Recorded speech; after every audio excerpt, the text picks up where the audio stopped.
Hey, what's up guys? So today we're doing Onbot setup and we're going to start to talk about the configuration of the software and how you can start to code your robot for yourself. Yes, coding. Very exciting. Let's In go. the closet. Let's go!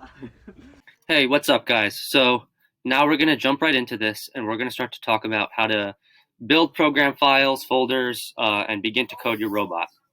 Let's get into it. Okay, also, one thing to note is that you have to go up there, remember? Onbot Java. Like Yes. at first, when you first get on, it might... So you're first going to get on, you're going to get like this whole thing. You want to click Onbot Java right here. Do not click blocks or manage. Just don't worry about those right now. Just press Onbot Java. Then you're going to be into your code. And then, yeah, so then you want to start. What you want to do is you want to right click in this little blank space on the side. You want to hover over New, Folder, and then you want to name your folder whatever you think. I don't know, FTC 2021. Then you have a folder, and then within that folder you're going to have files, which are basically going to be different programs for your robot. So then you want to right-click again, and then you want to do New, File, and then your file name could be like Motor Test 1.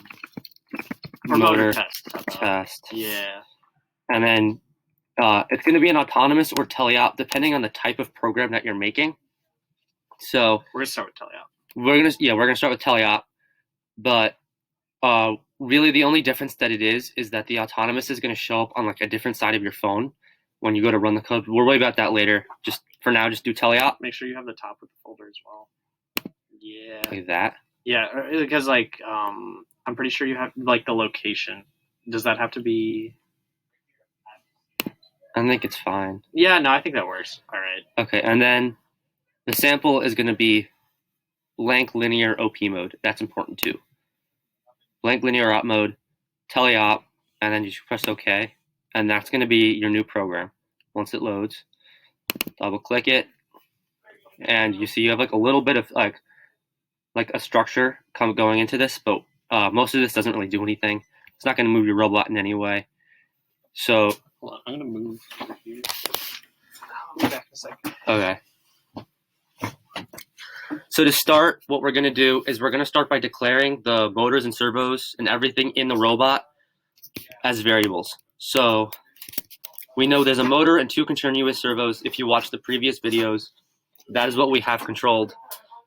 Oh, that is what we have plugged into the control hub. So we're going to start with private DC motor, and you can name the variable whatever you want, but for now, motor is just fine. The DC motor is basically the class of a motor. It's DC motor spelled like that, and you have to declare it as such when you're dealing with the motor.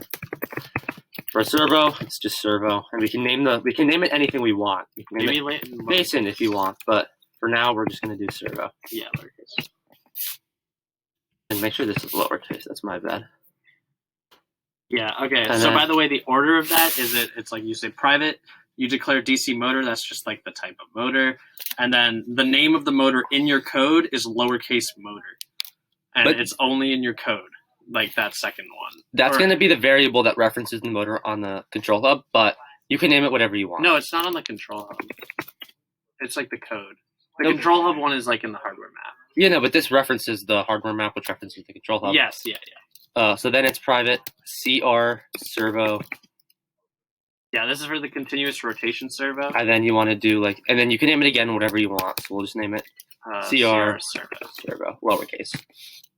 And so now we have to do this thing called hardware configuration. So hardware mapping. Hardware mapping. So what we're going to do is we're going to take the variables that we declared before, and we're going to pinpoint them to specific locations in the phone's configuration so that we can call them later in the code. Yeah, so basically what this does is it just tells the phone what motor in your code matches the motor that's actually in real life. Like the one we did a video or 2 back. So you're going to start by, you can pick any one of these 3, but motor. We're going to start with the motor and equals hardware map. You have to type hardware map .get. And then you want to basically take the class of this motor. So this motor is a DC motor. So you type DC motor .class. And then you want to write the motor's name and configuration was motor 1. If you watched the video before, you saw that we basically configured the motors and servos in the phone before, so you want to have the names in the program match the names in the phone's configuration. So here, I mean, I don't know if you can see So this. then, I'll show you.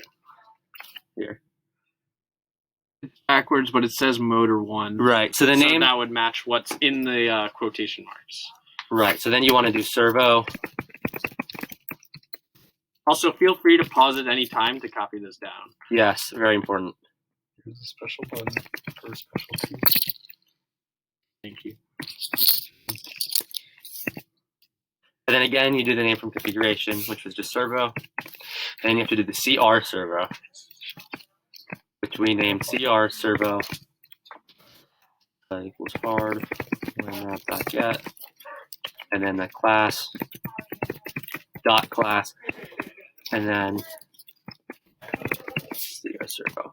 Okay, so then we have those three. No, it's servo CR. Servo CR. Servos. Okay. So just change it. Yeah, it's very important that all of these are typed correctly. Otherwise, nothing's going to move. It's not going to be fun because you're going to spend hours trying to figure out what's wrong, and it's not going to work. So, yeah, this is it. So then once you have all of this, it's really down to coding the motors and servos, which we're going to do in the next video. But you do all of that here by setting power, setting values to encoders, and yeah, we'll get into all of that later. But once you do all of this and you have everything that's configured in your program and hardware mapped, you're good to go. So yeah, build it. Build successful. That means there are no syntax errors. Everything's good with regards to the compilation of the code.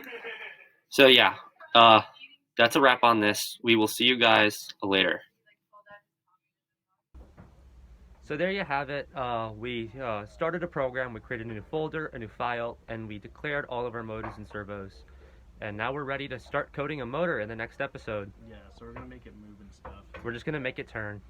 All right, see you then.